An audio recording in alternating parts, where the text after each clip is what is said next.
Okay, we're back in the studio now with Rural TV, and with me now is Professor David Hughes. And David, I'm going to call you. Excellent. Can you just explain your amazing career or your role in this world? Okay, I'm a professor of food marketing in Imperial College London, so it's based in the UK, but actually I spend 300 days of the year outside the UK, and I walk and talk relentlessly around the known world normally to food companies, food and drink companies, to senior management about global food industry developments and what it means for you.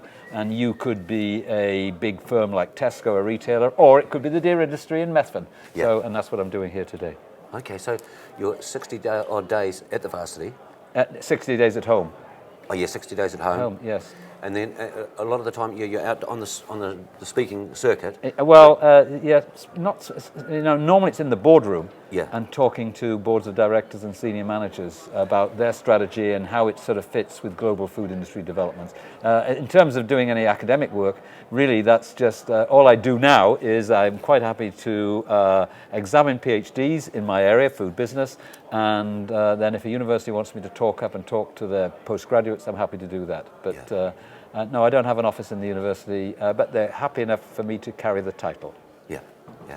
Now, many places around the world you've been. I watched your presentation; it was awesome. Yeah, good. Thank you. And you get around there, and you're finding this venison on the shelves.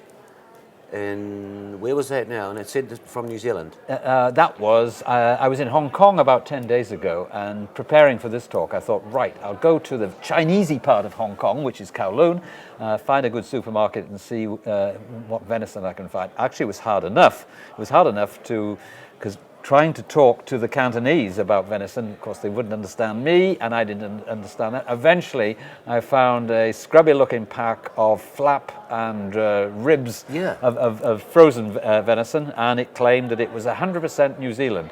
But the packaging was so bad, it struck me it probably wasn't 100% New Zealand. It certainly wasn't packed in New Zealand, because you'd have done a better job. Although it's tough when I go around the world looking at frozen meat, it always looks dreadful. Yeah, it does. And there's a story in that in itself, that most people who buy frozen meat know what they're buying. Yeah. So what it means, if you don't know what you're buying, you'll never buy it because it looks so awful. And I wonder who on earth bought that frozen flap and ribs. Yeah, I mean, it's probably been there for years. Frozen flap and boneless rib. Yeah, there we go. Yes. Yeah. Now, a lot of talk about the population, and interesting that populations, because you're talking about feeding the world. Yes. In the big picture. Yeah. And some of the populations of Africa going doubling. So we're at 7 billion. I made the point that 40 years ago, when I first emigrated to Canada, it was 3.5 billion. So in my own professional lifetime, we've doubled the population of the world, and we're going to add another 2 billion. And actually, when you look at the big numbers, it's 1 billion into Africa and 1 billion into Asia. So Africa is only 1 billion in population, so we're going to double the population of Africa. And I used to live in Africa. I'm very Africa positive, but I wonder whether that's a great marketing opportunity or is it a social problem? Because if you double the population of poor people, then it's a social problem. Why we get excited about Asia is it's at 4.1 billion now, and it's going to be 5.1 billion in 2050. Let's say, and their incomes are going up.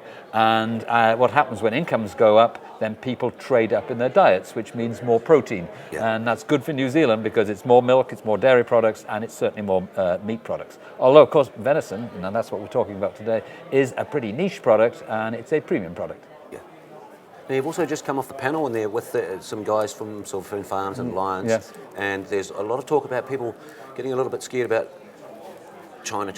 Yes, and I agree. If I look at the sort of big numbers again, that if you take international trade in meat, then close to 50% of total international trade in meat goes into China.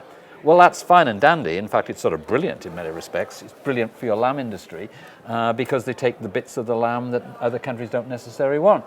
But my concern is, if China fails to continue to grow at current rates, if there's a hiccup, if there's a political hiccup, if there is a recession in China, and there could be, or a war, all sorts of nasty things could happen, then we'll see demand collapse there. And if we've been used to just shuffling everything in China, and not taking account of old friends, as one of the speakers was saying, old friends in dopey old Europe and slow-growing North America. I'm saying, don't forget about those guys, because their economies are not growing, and often their populations are not growing, but they are rich, and they can afford to pay the premiums that you need for your very premium products. Yeah. So you need a balance of customers. It was ever thus. And another interesting thing I saw there, you had a circle there. A lot of people living in that circle. Can you explain that? Yes, that there you are. You know, if I think back to 20 years ago, 30 years ago, that New Zealand was saying, "Oh dear, woe is us. Our best market, which is the UK, our great old friend, is now in the European Union. Now it's high tariffs to get there, and also it's a very long way away to our premium markets." Well, now you find yourself on the doorstep of a circle in Asia where half the world's population is living, and that's also where all the income growth is. So for the longer term, clearly you're really well placed, which is sort of good news. Of course, markets don't just automatically fall into your lap. You've got to work hard at it, and clearly that's a bit of an issue at this conference, where the beleaguered, if you will, deer farmers are saying we're not getting enough money to reinvest in our businesses. When the good days are going to come, and the marketers are saying, have some patience. It takes time to develop these markets, and of course both are right. And so we've got to try and accelerate our entry into new markets, but also we've got to have some patience. That's just the way of the world. Sounds to me like some of the deer farmers are running out of patience. Yes, yeah. Well, but farmers always like a little more. I'm not being dismissive. It's and if they're look what's happened to agricultural land in New Zealand. It's the fastest growing asset in the world, as far as I can see, for agricultural land. I was looking at a chart showing rate of growth of prices for agricultural land, and New Zealand is right at the top. Really? So for the first time in my life, agricultural land prices in New Zealand are higher than in the UK. And we're in a little island where there's a lot of pressure on land. So and what's driving it? Actually, what's driving it is dairy. And as I said in the conference, what New Zealand dairy farmers are the best in the world at doing is converting high prices for dairy products into high prices for land for dairy cattle. Yeah. And so that makes increasingly, so you need even higher prices. It's a bit of a sort of you're chasing your tail here, I think. It gives people a lot to think about when you talk about it like that. Yes, yeah. And also, here with dairy, it's it's not venison, but you can't grow supply quick enough in New Zealand to keep up with global dairy demand.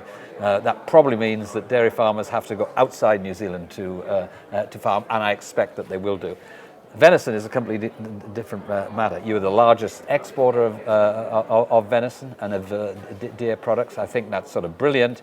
But the vast majority, there are 7 billion people in the world, and most of those 7 billion have no clue whatsoever about venison.